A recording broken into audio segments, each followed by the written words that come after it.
ওম শান্তি। আজকে 7ই আগস্ট 2024-এ বাবা বলেছে যে মিঠে বাচ্চে, ইয়াদের যাত্রার দ্বারাই তোমাদের কামাই জমা হয়। তো আমাদের কামাই কি করে জমা হয়?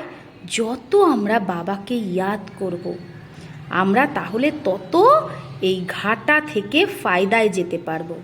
আমাদের তো লোকসান হয়ে গেছে এতদিন, আমরা পাপ কর্ম করে করে আমাদের আত্মার মধ্যে एकदम घाटे हो गए हैं। तो घाटे से क्या अभी फायदा में आना है। তাহলে ফায়দা কখন হবে? যখন আমরা ইয়াদের যাত্রাকে বাড়াবো, আর ইয়াদের দ্বারাই আমরা বিশ্বের মালিক হতে পারবো। আজকে বাবা বলেছে সৎকা সঙ্গ তারে কুসঙ্গ বোরে। এটার মানে কি? অর্থাৎ আমরা বাচ্চারা যখন সতের সঙ্গ অর্থাৎ বাবার সঙ্গ পাই, তখন আমাদের চর্তিকলা হয়ে যায়। আর রাবণের সঙ্গ হলো কুসঙ্গ। রাবণের সঙ্গে আমরা নিচে নেমে আসি। রাবণের সঙ্গ মানে 5 বিকার, কাম, ক্রোধ, লোভ, মোহ, অহংকারের বশীভূত হয়ে আমরা নিচেই নামি। তাই বাবা আজকে বলেছে বাবা আমাদের পার লে যাতা হে, মানে এই বিষয় সাগর থেকে ক্ষীর সাগরে নিয়ে যায়। বাবার কামাল কি? যে সেকেন্ডে আমাদের এমন সঙ্গ দেয় যার দ্বারা আমাদের গতি সদ্গতি হয়ে যায়। তাই বাবাকে কি বলে? জাদুঘর।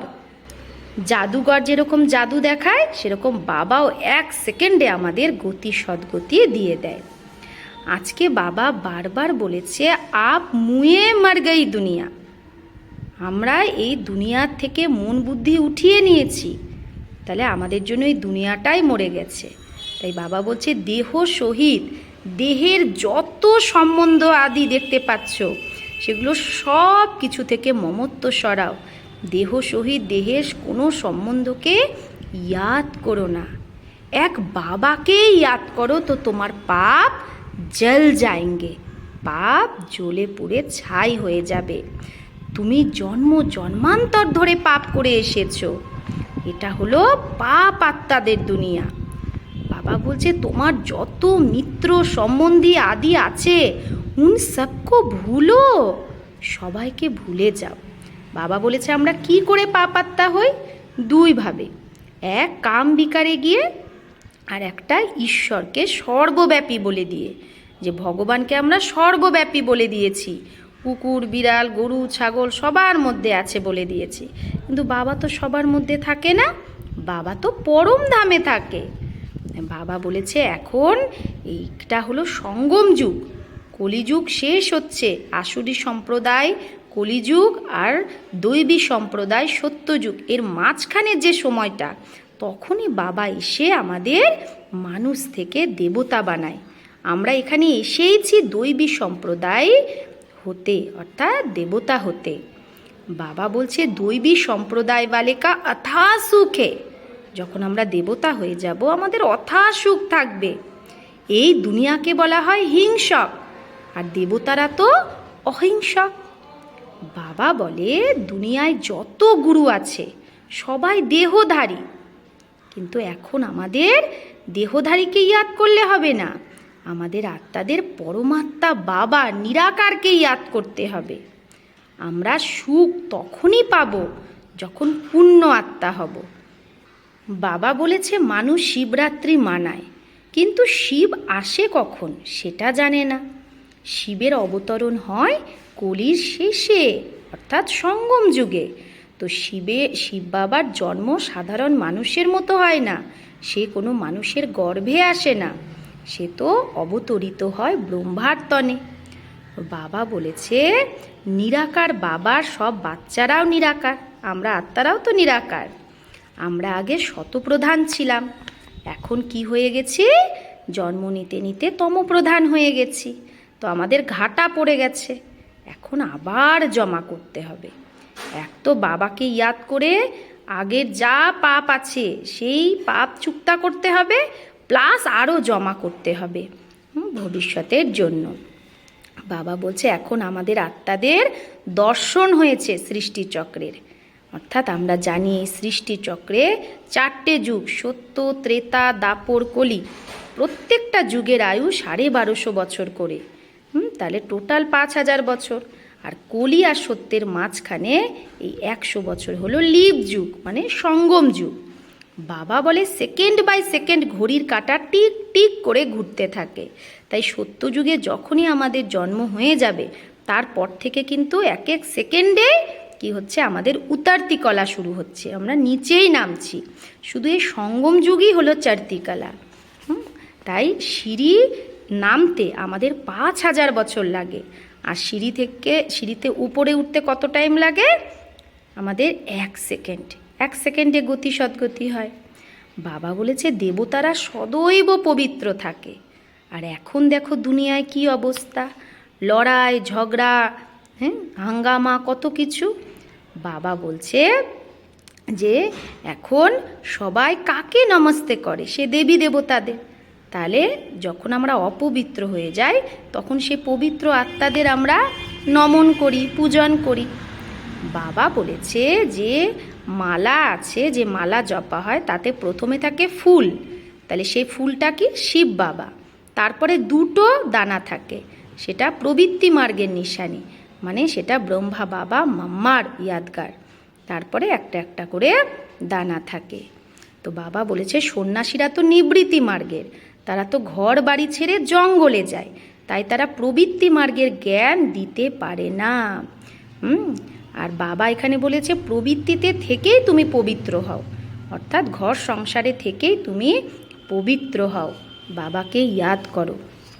বাবা বলছে এটা এখন হলো কলিযুগের অন্ত, আফতে তো বহুত আনে কি হে, অনেক এখন আফতে আসবে, অনেক প্রাকৃতিক বিপর্যয় হবে, অনেক রকমের তুফান আসবে।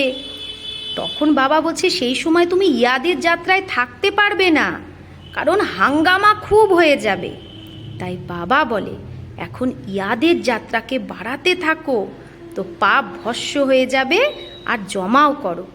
আমরা দেখতে পাচ্ছি চারিদিকে কত অশান্তি হচ্ছে, তখন বাবাকে ইয়াদ কি করে করব। তাই বাবা বলেছে যা করার আগে করো, ভাবো আভি নেই তো কবি নেই, হর ঘড়ি অন্তিম ঘড়ি, আমার জন্য এখনই অন্তিম ঘড়ি। তাহলে আমাকে তার আগেই সমস্ত কি করতে হবে, লাগেজ গুছিয়ে নিতে হবে, মন বুদ্ধিরূপী লাগেজ। কোন লাগেজ এটা? ওই লাগেজ না, মন বুদ্ধিরূপী লাগেজ, মানে আমি এক পরমাত্মার ইয়াদেই যেন লাস্ট অবধি থাকতে পারি। বাবা প্রত্যেক কল্পের পুরুষোত্তম সঙ্গম যুগে আসে। কল্প 5000 বছরে, তো 5000 বছরের মধ্যে যখন পুরুষোত্তম সঙ্গম যুগ হয় তখনই বাবা আসে। বাবা বলেছে ব্রাহ্মণদের খুব ছোট কুল, বাবা ব্রহ্মার তনে এসে ব্রাহ্মণ স্থাপন করে। তো আমরা কয়জন ব্রাহ্মণ হব? 33 কোটি। গোটা পৃথিবীতে 800-900 কোটি আছে, তাহলে আমাদের এটা কত ছোট কুল। এই ছোট যুগে বাবা এসে আমাদের পড়ায়। সঙ্গম যুগটাও কত ছোট, 100 বছরে। বাবা আজকে বলেছে আমরা বাবার বাচ্চাও, আবার স্টুডেন্টও, আবার ফলোয়ার্সও, কিন্তু একজনেরই। দুনিয়ায় কোনো মানুষ এরকম হয় না যে সে বাবাও হবে, আবার তার টিচারও হবে, আবার তাকে গুরুও করবে তার সন্তান, আবার সে সাথেও নিয়ে যাবে, এরকম হয় না, এটা এক বাবাই করে। তো বাবা বলছে পরমাত্মাকে কুকুর বিড়াল পাত্তার ঠিক্কার সবার মধ্যে বলে আমরা কত তার অপকার করেছি। যে বাবা আমাদের বিশ্বের মালিক বানাচ্ছে তার আমরা কত ডিফেম, মানে গ্লানি করেছি। তো একেই বলে রাবণের সঙ্গ দোষ। তাই বাবা বলে এখন বাবার সঙ্গ ধরো, সৎ কাসাং তারে কুসাং বোড়ে। রাবণ রাজ্য যখন শুরু হয় তখন আমরা আরও নিচে নামতে থাকি, কিন্তু বাবা এসে আমাদের চড়তি কলা করে দেয়। বাবা এসে মানুষকে যখন দেবতা বানায় তো সবার ভালা হয়ে যায়। বাবা বলেছে যে আত্মা পতিত যখন হয়ে যায় তখন শরীরও পতিত হয়ে যায়। আমরা আত্মারা তো সত্যিকারের সোনা ছিলাম, সেখানে আত্মার মধ্যে খাত পড়ে গেছে, চাঁদি তামা লোহা খাত পড়ে গেছে, তো এখন ঝুটি হয়ে গেছে আত্মা। তাহলে সেই খাতটা বেরোবে কি করে? সেটা যোগ অগ্নির দ্বারা। জ্ঞান চিতায় আমরা এখন বসে আছি, আগে আমরা কাম চিতায় ছিলাম, বাবা জ্ঞান চিতায় বসায়।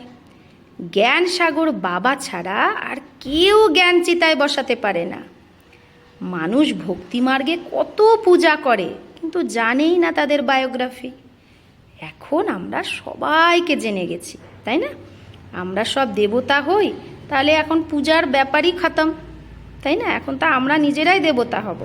তাই বাবা বলেছে আবার আমরা পূজা কবে থেকে শুরু করব? ভক্তি মার্গ থেকে, মানে দাপর যুগ থেকে। তা আজকে বাবা বলেছে সাজা থেকে মুক্ত হওয়ার জন্য বিজয়মালার দানা হওয়ার পুরুষার্থ করো, মানে তীব্র পুরুষার্থী। রুহানি পান্ডা হও। পান্ডা কি করে? সবাইকে রাস্তা দেখায়। তো আমাদেরও সবাইকে শান্তিধাম ঘরের যাত্রা করাতে হবে, পান্ডা হতে হবে, রুহানি পান্ডা।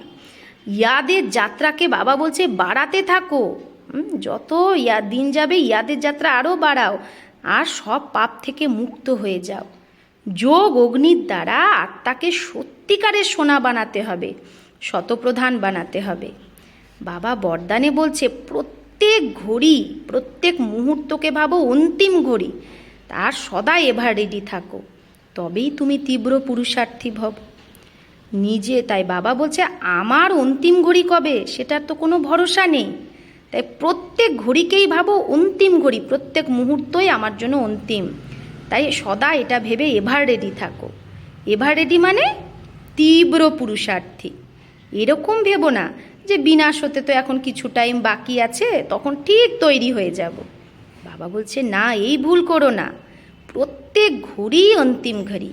তাই সদা নির্মোহী, নির্বিকল্প, নির্ব্যর্থ, ব্যর্থ না, তবেই বলবে এভার রেডি। যে কোনো কার্য যদি থেকে থাকে, যে এই কাজ হয়নি এখনো, তাও তোমার স্থিতি যেন উপরাম থাকে, যেটা হবে ভালো হবে। স্লোগান নিজের হাতে ল ওঠানো, এটাও ক্রোধের অংশ। অনেক সময় আমরা ভাবি ও খারাপ করছে, ওকে আমি শাস্তি দেব, বা ওকে আমি কোনো একটা সাবাক শেখাবো, হ্যাঁ, ওকে আমি ঠিক শিক্ষা দেব। তো এটাও হচ্ছে ক্রোধের অংশ। তার মানে আমার মধ্যে ক্রোধ আছে, তাই আমি ওকে শিক্ষা দিতে চাইছি, হ্যাঁ, যে কোনো একটা ওর উপর কোনো একটা আইন লাগাতে চাচ্ছি। বাবা বলছে নিজের হাতে আইন নিও না, বাবার উপর ছেড়ে দাও, শুভ ভাবনা রাখো, তাই না?